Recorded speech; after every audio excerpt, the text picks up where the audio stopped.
Merci, Monsieur Bottin.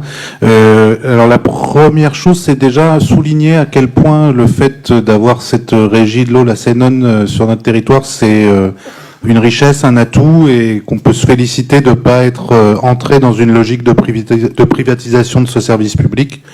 Je pense que ça, c'est une très bonne chose. Là, on a une très forte réserve. Nous, c'est sur le fait de ne pas introduire de progressivité du prix selon les mètres cubes consommés. On en a parlé également un peu en commission, hein, d'ailleurs.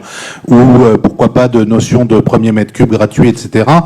Parce que, en fait, ça permet d'éviter une forme d'injustice sociale où ceux qui ont le plus de mal sont très impactés, et c'est aussi un levier d'incitation à la réduction des consommations assez efficace. Voilà donc pourquoi on a des grosses réserves sur la manière dont c'est. Dernière chose, c'est plus en forme de questionnement ou de suggestion. Actuellement, il n'y a pas tellement de portails numériques ou de services numériques qui permettent de suivre, de piloter ces consommations, d'avoir des échanges, etc. avec les services. Est-ce que c'est envisagé ou pas du tout? Merci.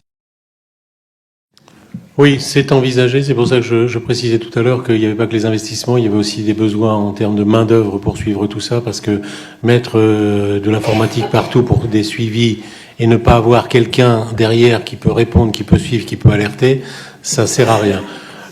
Effectivement, vous avez raison, Mathieu, de préciser que on pourrait réfléchir sur un tarif progressif.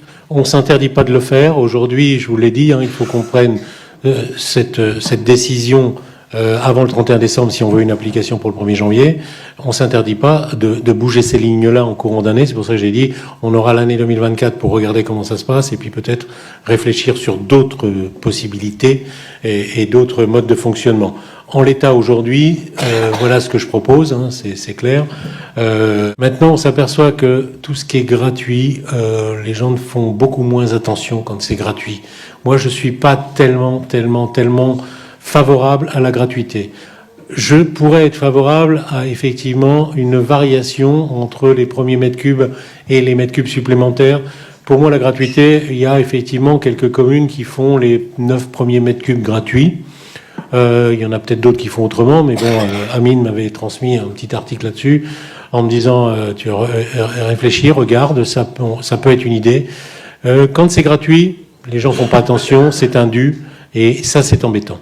Donc moi je préfère qu'on puisse éventuellement aider les familles nécessiteuses par d'autres aides que celles de la gratuité.